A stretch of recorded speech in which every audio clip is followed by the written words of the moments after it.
What's up, folks? Welcome back to the channel, and we got another build here. I was gonna do a video on the Jackal 308 and I forgot my magazine. I was out of town, was gonna do the video out of town, and I forgot the magazine. I had no other 308 mags, and I was pissed. I was pissed all day about it, and I got home yesterday and I was unloading everything and I was messing around with the suppressor on it. I had the Otter Creek Labs Infinity on it, and I noticed that I still had the 5.56 end cap on it. So everything happens for a reason, because if I would have had that magazine, I would have shot that rifle with the 5.56 end cap and it would have just been a disaster. So I'm super glad that happened, but I'm letting you guys know the Jackal 308 video is coming right now. We're going to talk about my recent build. This is a 308, and I think you guys are going to like it because it is definitely something a lot of you guys can do at home. All right, folks, before I get deep into this video, and hopefully Tyler gets to see this, I want to say thank you. Tyler's the one that got me hooked up with the Ezekiel here, proof barrel, you know, the optics. He backs me up on a lot of stuff that I do. And the guys over at IRA, they do some trading with other companies. They trade optics for chassis and all this marketing stuff. So we get our hands on a lot of cool stuff. And unfortunately, Tyler doesn't get to hunt it like he used to or shoot as much as he used to.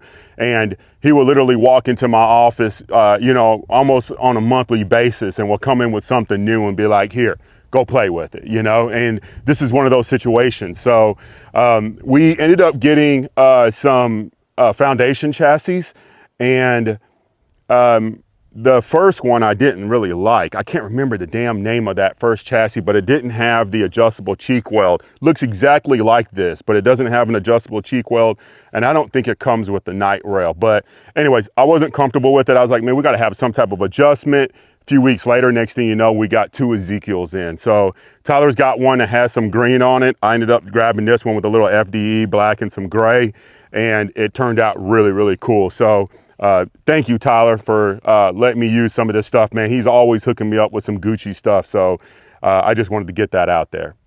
All right, if your budget allows it, I'm letting you guys know you could do this in your garage. All you need is a action wrench for the action that you're using, okay?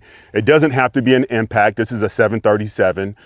We run a lot of impacts, and it will probably save you a little bit of time, a lot of time going through a gunsmith. We know how that goes.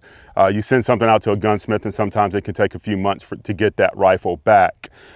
Here, this is a pre-fit, all right? So I'm gonna go over some stuff here, and a lot of you guys that follow my channel, or you follow me on IG, you already know the game. You already know all about pre-fits. Pre-fits in the past used to be frowned upon and wasn't really the thing, you know, everybody was a little worried about it and accuracy and all this kind of stuff, but they've gotten so much better, okay? We have several pre-fit barrels that we run through. I got another one in 243 that we'll talk about later on, but we'll get to that. So right now, this one's in 308. We have a proof 308 20-inch barrel, and we're gonna start from the beginning, okay? So up here we have a Silencer Co. scythe. You guys remember we went on a hunt with Dirty Kid and the Silencer guys, the Silencer Co. guys, and they hooked me up with a gift, and they hooked me up with the Silencer Co. scythe.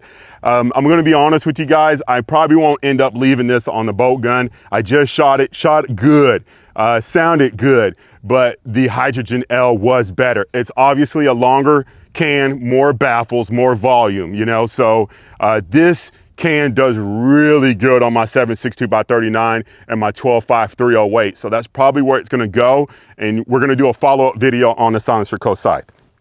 20-inch proof barrel here, 1 in 10, impact 737, and the new foundation Ezekiel. New to me, been out for a little bit, but new to me. We have the MDT bipod here, the Psych, something like that, SCYKE or something like that, Psych.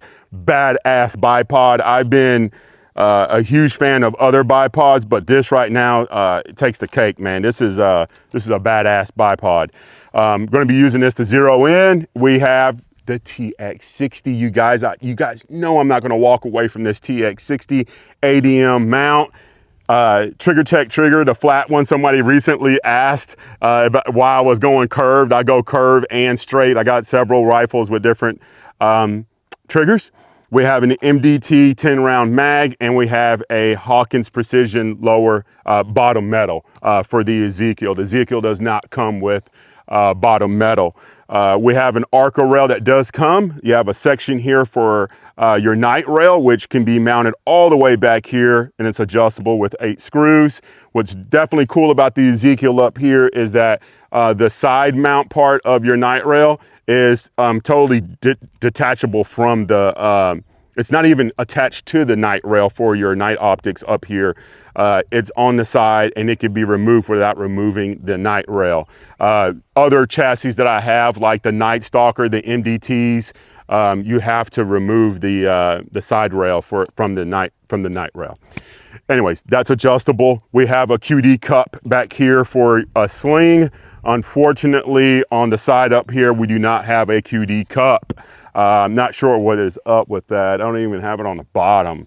Kind of just now realizing that, folks. We do not have QD cups up here. We have QD cup in the rear, ambidextrous. No, it's not. We only have it on the left-hand side, and we do not have a QD cup up here in the front. What the hell? How are you gonna give me a QD cup in the rear but not up front? Whatever. All right, so I had an idiot moment there, and I found the front QD. It's right here on this rail. So all you gotta do is pop this rail off and put it on the opposite side if that's where you want your QD cup. Unfortunately, if you have any type of night vision devices like a pointer, flood, or anything like that, it's gonna have to be on the left-hand side. If you're a righty, if you're a lefty, then you're gonna have to throw it over here. But the QD cup is integrated with the side night rail there. Interesting. Not sure if I mentioned it yet, but the materials used in making the Ezekiel here, I hope I'm pronouncing it right. It's called micarta, Kevlar, and carbon fiber. And I think the Kevlar is what looks like wood in here. Obviously, the carbon fiber is integrated there with the chassis, and then the micarta is on the outside, I believe. It's got kind of a rubbery feel, feels really good. The cheek weld adjustments, it's a little different. I'm used to set screws. I'm used to just different ways of making adjustments. And this one is just literally a push and pull. You pull up to get the height that you want. Obviously, you pull it all the way out. I can do it here real quick without dropping the spacers. And you can add spacers. The rods here are carbon fiber, and literally with some effort, push it in. I noticed after a few shots, it started to rise a few mil. I just had to reach over and kind of drop it down. But other than that, it's a little different, man. I don't know what to think about that. I wish there was a way I can lock that down, but I have yet to have the whole thing completely come out. Very lightweight. Not sure if I mentioned this yet. I had a camera malfunction because of the heat, but this is the lightest 308 that I've ever had. This weighs in right at 11 pounds with no ammunition, no bipod. So, and with the suppressor, it's 11 pounds.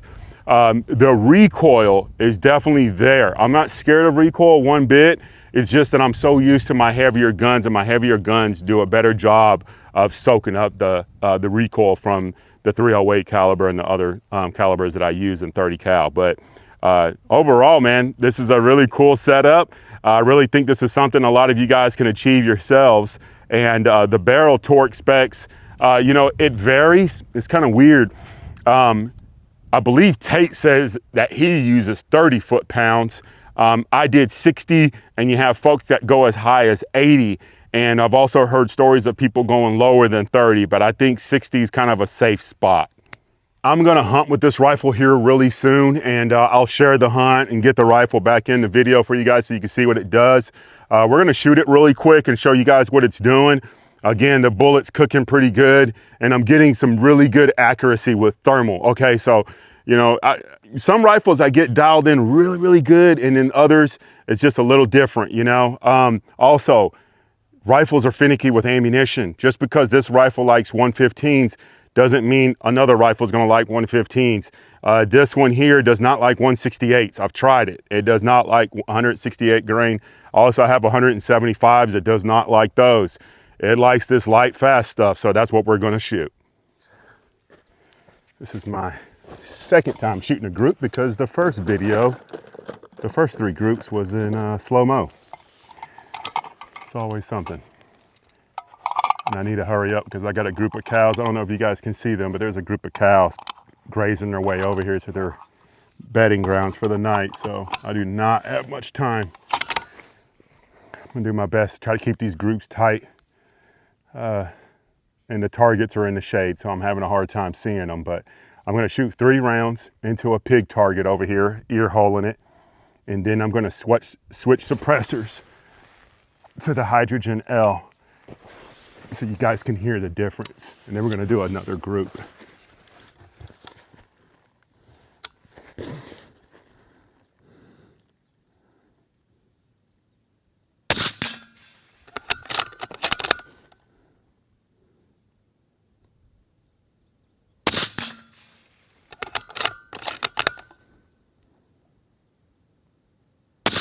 Oh, I pulled that one.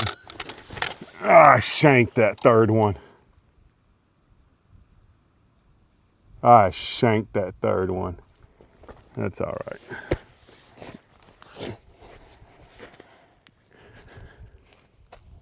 I wanted to hurry up and put the hydrogen L on there and get another 0 going, but look how fast they're moving in. Look at this.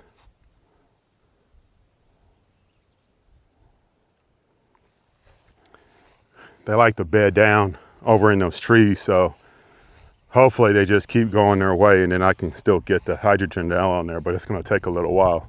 There's a few more way back there. I shanked that one, man.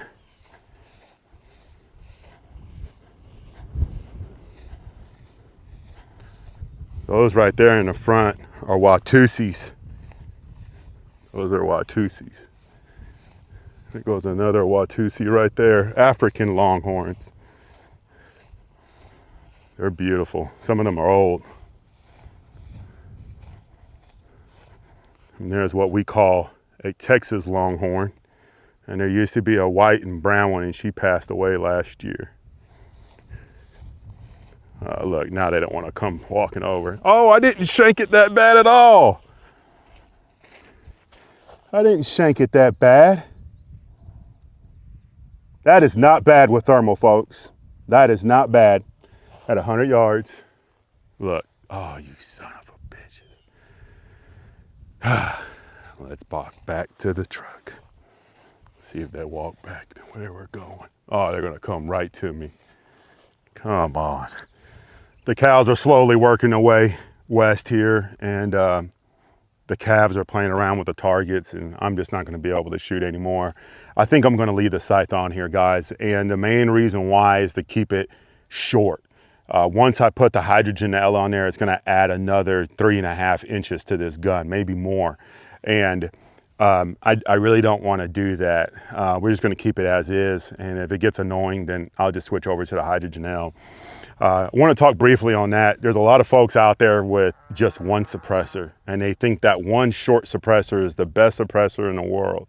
And I'm gonna tell you guys right now, the best setup is a quiet setup. I don't care who makes the can. If you get a can paired up with a good cartridge and it sounds really good, don't mess with it. Go out there and slay with it. I got 308s, I got 6.5 Creedmoors, I got the 223s. I got all of them pretty much that I like to use for hunting. I'm not gonna say every caliber known to man. Even the 250 with the Otter Creek Labs OCM5. That thing is retarded. It sounds ridiculous. I'm looking to suppress my rifle the best I can. And that right there helps me out in the field.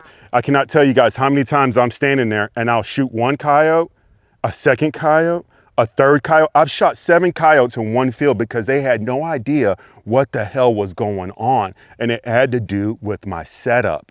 Now, if I'm out there with some loud flow through can, just boom, boom, boom, just blowing the area up, what do you think is gonna happen? Those coyotes and those pigs are gonna run off and they're not gonna stop. I love suppressors, and there's very few companies that I absolutely hate. There's some that just suck, and they do a really good job of marketing and sending stuff out to their shields. They do a really good job with that, but there's a lot of manufacturers out there making some good cans, and at the end of the day, it's all about how you pair it up with your setup. You know, this can here is not going to be the best setup for, you know, I'll just make something up, you know, a 16-inch 223, you know what I'm saying? It's not really made for that, although it could do it with a different end cap. But I have better options, you know? And so having those options allow you to get your setup where you want it. And, you know, adding the hydrogen on here is just going to be too damn long, to be honest with you. This rifle's long as it is with a 20-inch barrel. So we're going to leave it alone.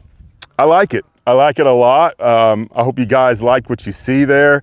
I don't think I'm ever going to change this configuration, although I do it all the time, and I might do it later on. But this right here is definitely a good feel. This is what I got to deal with all the time. It's them. If it's not them, it's the horses. If you guys like what you see, please hit that like button, comment, sub, share with your family members, share with your friends, share with your coworkers.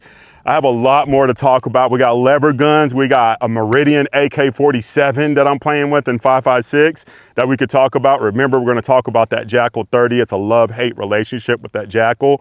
And it seems like a lot of people aren't talking about the truth. I'm going to share some things about the Jackal that I don't like, and I've noticed that nobody else is talking about it. So I'm going to do that here pretty soon. We have other custom bolt guns that I have put together. We have a 22-250 that I'm just itching to talk about. We'll get to that one. That one weighs 17 pounds. It's a heavy one. But guys, I appreciate what you're doing. I appreciate you guys sticking around and watching these videos. I wish I could do a little bit more shooting with it, but as you can see, it's not happening right now, and I don't want to sit around here for another hour waiting for them to move out of the way. So we're going to wrap this video up, and I will see you guys in the next video.